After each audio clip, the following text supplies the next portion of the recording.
I've always been close to my little brother. Ever since he was born, I felt this need to protect him. You see, he's autistic, and sometimes people don't understand. Our parents work a lot, so I often take care of him. It's not easy, but I wouldn't have it any other way. That day started like any other. I decided to take my brother out for some fun. We went to the park, played his favorite games, and then I thought, hey, why not treat him to some boba? He loves the chewy tapioca pearls, and it always puts a smile on his face. So there we were, standing in line at the boba shop. Everything was going fine until my brother let out one of his sudden screams. I'm used to it, but I know it can startle people who don't know him. I tried to calm my brother down, telling him it was okay and that he was all right. But the damage was done. The teenager in front of us had jumped, spilling his boba all over the floor. I felt terrible. I apologized to the teenager, explaining about my brother's autism and how he sometimes gets overwhelmed. I offered to buy him a new boba. I reached for my wallet, but before I could, this woman, I assume she was the teen's mom, started going off on us. The woman rudely told me to keep my money and use it for my brother's therapy instead. I tried to explain that I understood she was upset, but there was no need for such comments. However, she cut me off, saying my brother should be in a mental hospital and not out scaring normal people. I was shocked. Who says that kind of thing about a child? I grabbed my brother's hand, ready to leave, when suddenly this guy, I guess the teen's dad, came out of nowhere and punched my brother in the chest. My brother started wailing, tears streaming down his face. I saw the man raising his fist again, and something in me snapped. Before I knew it, I had grabbed him and slammed him onto one of the tables. The woman started screaming for help, claiming I was assaulting her son, who apparently had anger issues. Her husband had just hit a child, and she was trying to paint him as the victim. I noticed her dialing on her phone, probably calling the cops. I told her to go ahead and call them, pointing out that there were cameras and witnesses who would see exactly what happened. I turned my attention to my brother, who was still crying and holding his chest. I'd never seen anyone hurt him like that before, and it broke my heart. I comforted him, assuring him that I was there and that no one would hurt him again. As we waited for the police to arrive, I could hear the woman still ranting and raving. She was calling my brother a menace and falsely claiming he had attacked her son for no reason. Thankfully, some of the other customers spoke up.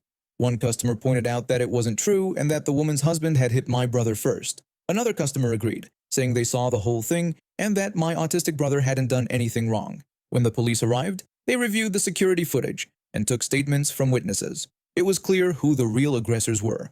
A month later, I found out that the woman had been fined $2,000 for filing a false police report and causing a public disturbance. Her son, or I should say, her husband, was put back on probation. Turns out this wasn't his first time getting violent. But the best part? The boba shop owner heard about what happened and now gives my brother and me free boba whenever we visit. He told us he wanted to make sure we knew not everyone was like that awful family. My brother is doing better now.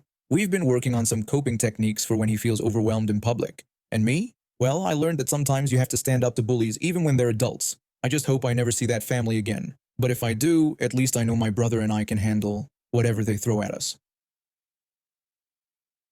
I never thought working at a national rental car chain would be so eventful. Fresh out of college with a business degree, I figured it'd be all suits and vacationers. Our branch had its ups and downs. Some days were chaos, others so slow we'd take cars for oil changes just to kill time. One particularly quiet afternoon, both my managers asked if I could hold down the fort while they grabbed lunch. No problem, I thought.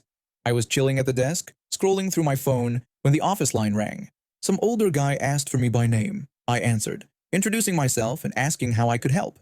The man immediately launched into a complaint about a $25 fuel charge on his daughter's rental, demanding a refund and threatening to call corporate. I calmly offered to check his file and asked to put him on hold. He angrily refused, but I did it anyway. Checking the file, I saw notes clearly stating fuel was declined, and the customer agreed to a $25 fee if the car wasn't returned with the same fuel level. When I got back on the line, I explained that I couldn't issue a refund because his daughter had agreed to the fuel charge. The man exploded, accusing us of scamming his daughter and suggesting I had pocketed the money myself. I tried to explain our policy, emphasizing that we don't scam customers and clearly indicate all charges beforehand. The man wasn't having it and demanded to speak to a manager. When I told him they weren't available for another 20-30 minutes, he got even angrier. He started ranting about not wanting to waste his day at a rental car place and called us scumbags. Then he threatened to come down and have a little talk with me face to face. I couldn't help but laugh, which only infuriated him more. The man continued to bluster, bragging about his connections in the state and warning me that he knew my name. I calmly invited him to come resolve the issue in person, telling him I'd be there until 6. He insisted he was on his way, and I ended the call. When my managers returned, I filled them in. We all had a good laugh listening to the recording, joking about being threatened over $25.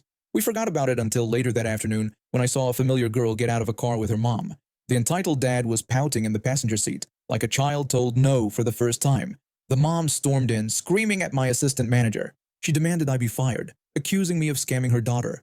My assistant manager calmly explained that I had already addressed the issue and gave her two choices: leave voluntarily or be removed by the police. The woman angrily declared they'd never use our service again and threatened to complain to corporate. As she furiously backed out, she slammed into my assistant manager's car. We ran out to check the damage, only to find nothing on his car, not even a scratch. Meanwhile, their car needed a tow truck. The best part? 2 weeks later, the entitled dad called asking if we had any cars available. He acted like nothing happened and rented regularly after that. He was even pleasant sometimes. Guess the experience humbled him a bit. Working at that rental place taught me more about people than any business class ever could. And hey, at least it made for some good stories. For 8 long years, I worked at a company that slowly drained my soul. The workload was insane, and the stress was eating me alive. With a cherry on top of this misery sundae, a guy on my team who made it his personal mission to make my life hell. This dude was a year younger than me but acted like he was stuck in high school. You know the type, the jock who never grew up, still thinking he's hot stuff at 30. Let's call him Jerkface, because that's exactly what he was. Jerkface had this annoying habit of being nice when we were alone, but as soon as there was an audience, he'd turn into a grade A bully. He'd pick a victim for the day and relentlessly tease them under the guise of workplace banter. If you ever got annoyed and stood up for yourself, he'd pull the "I'm just messing around" card and act like you were the problem. The last straw came when an ex-employee wrote a scathing review of our company on a job site. Just because they used a phrase I sometimes say, Jerkface decided I must have written it. He went on a crusade telling everyone in the office it was me, even though I proved I didn't even have an account on that site. I'm pretty sure he even told our boss after I left, which is why I never got any freelance work from them again. Finally, I'd had enough. I quit that toxic hellhole, but for some reason our team's group chat on WhatsApp kept going. I unfollowed Jerkface on social media because honestly, I wanted nothing to do with him anymore. One morning, I woke up to find a message from Jerkface in our group chat. He was asking why I had unfollowed and unfriended him on Facebook. Can you believe this guy? Sending that message at 6:30 in the morning like a desperate ex. I was so done with his childish behavior, so I decided to be honest. I told him he was a bully, and that I'd rather remove him from my life than make a big deal out of it. I also pointed out how immature it was to bring this up in the group chat instead of messaging me privately. You know what he did? He left the group chat and blocked me on everything. Real mature, right? I thought that was the end of it, and honestly, I was relieved. 3 months later, I'm out with my husband, grabbing some food at a local pub. And who do I see? Jerkface, sitting with a girl I'd never seen before. Maybe it was the good food or the couple of drinks I'd had, but I was feeling extra confident that day. So I decided to say hello. I approached Jerkface with a big smile, greeting him and commenting on how long it had been since we'd seen each other. You should have seen his face. He looked like he'd seen a ghost, all wide-eyed and red-cheeked. I kept my smile plastered on as I asked how he was doing and if things were going well. Jerkface responded uncomfortably, clearly wanting the conversation to end. His new girl looked confused, so she asked how we knew each other. Jerkface mumbled something about us being former co-workers, so I decided to fill in the blanks. I explained to the girl that Jerkface used to be my workplace bully. I told her how he was actually the reason I struggled financially after leaving my old job, accusing me of writing a hostile review about the company, which I proved I didn't do, but it cost me a lot of freelance work. Jerkface's face went from red to purple. His date looked shocked and uncomfortable. But I wasn't done yet. I asked if this was his new girlfriend, Catherine, or if it was Georgia. I mentioned hearing that he was still with Sarah just last week. The girl's expression changed from confusion to anger in a split second. She glared at Jerkface, who looked like he wanted the ground to swallow him whole. I pretended to realize I'd put my foot in my mouth and said I should probably go. I said it was nice seeing Jerkface again and left. As I walked away, I could feel the tension radiating from their table. My husband, bless him, said he felt bad for the girl, and honestly, so did I. But part of me thinks I might have saved her from inevitably being dumped a few weeks later when Jerkface got bored. After years of dealing with his bullying and the damage he'd done to my career, it felt amazing to finally see him face some consequences for being such a jerk. Sometimes karma needs a little push, and I was more than happy to give it one. My fiancé and I had been planning our backyard wedding for months. We're both pretty laid-back people, and we wanted something simple, intimate, and meaningful. Plus, it was a great way to save money while still having a beautiful celebration. We'd moved into our house about a year ago, and for the most part, our neighbors were great. Except for the woman next door. Let's just call her Karen. From day one, she acted like she owned the whole street, always complaining about something, always trying to control everyone else's business. But we tried to keep things civil, you know? Anyway, about 2 weeks before the wedding, I was out in the yard, measuring things for the setup. When Karen came stomping over, she called out to me, saying she needed to talk about something important. I hesitantly agreed, asking what was up. Karen then proceeded to tell me about her plans for a neighborhood barbecue and how she wanted to use our backyard for it. I politely explained that we were actually having our wedding in that very spot in 2 weeks, on Saturday the 15th. Karen insisted that her barbecue was scheduled for the same day and demanding that we move our wedding. I tried to explain that we've been planning this for months, that invitations had already gone out, that everything was set, but Karen wasn't having it. She claimed to be the head of the neighborhood association and argued that her barbecue was crucial for community bonding, dismissing our wedding as something that could wait. I stood my ground, refusing to change our wedding date and suggesting she could perhaps hold her barbecue on Sunday instead. Karen angrily rejected this idea, claiming the 15th had perfect barbecue weather and accusing me of being selfish. She then stormed off and I figured that was the end of it. The day of the wedding arrived. My fiance and I were out early, setting everything up. Chairs, an arch, flowers, the whole deal. We'd just finished placing the cake on a table when we heard a commotion. There was Karen leading a group of people into our yard. They were carrying tables, coolers, and grills. Before we could even react, they started setting up right in the middle of our wedding space. I confronted Karen, demanding to know what she thought she was doing. She casually replied that they were setting up for the barbecue, claiming it was much better than what we had planned. My fiancé intervened, telling Karen and her group to leave immediately, emphasizing that this was our property and we were having our wedding here today. Karen dismissed our concerns, insisting that the yard was practically community property and that she had already invited everyone. She even suggested we could join their barbecue if we wanted, but our wedding decorations had to go. I watched in horror as she started directing people to move our carefully arranged chairs. Someone was taking down our flower arch, and then I saw it. Karen was replacing our wedding cake with a bunch of chips and dips. That's when I lost it. I shouted at everyone to stop, asserting that this was our home, our yard, and our wedding day, and they had no right to be here.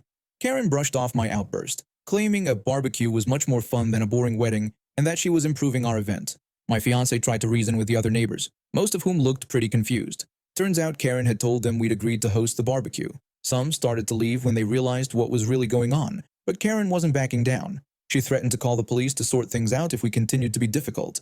And she did. She actually called the cops, claiming we were trying to crash her event. When they showed up, Karen put on her best victim act, telling the officers that we were trying to ruin the neighborhood barbecue she had organized and accusing us of trespassing and harassing their guests. Luckily, we had proof. We showed the officers our wedding invitations, the rental agreements for the chairs and arch, everything. Our other neighbors backed us up too. The officer then informed Karen that this was clearly a private event on private property and that she needed to leave immediately. Karen protested, again claiming to be the head of the neighborhood association and insisting the yard was practically hers too. The officer explained that's not how property laws work and ordered her to pack up and leave, or they'd have to remove her. She sputtered and argued, but eventually she had to leave. The officers even stayed to make sure she didn't come back. We managed to salvage the wedding, though it started a bit late. Our friends and family pitched in to help clean up Karen's mess and get everything back in order. In the end, it was still a beautiful day. The best part? A week later, we found out that Karen had lied about being the head of the neighborhood association. The real association leaders were furious when they heard what happened. Last I heard, she's been banned from all neighborhood events and is thinking of moving. Sometimes I still can't believe it all happened. But hey, at least we've got one hell of a story to tell our kids someday.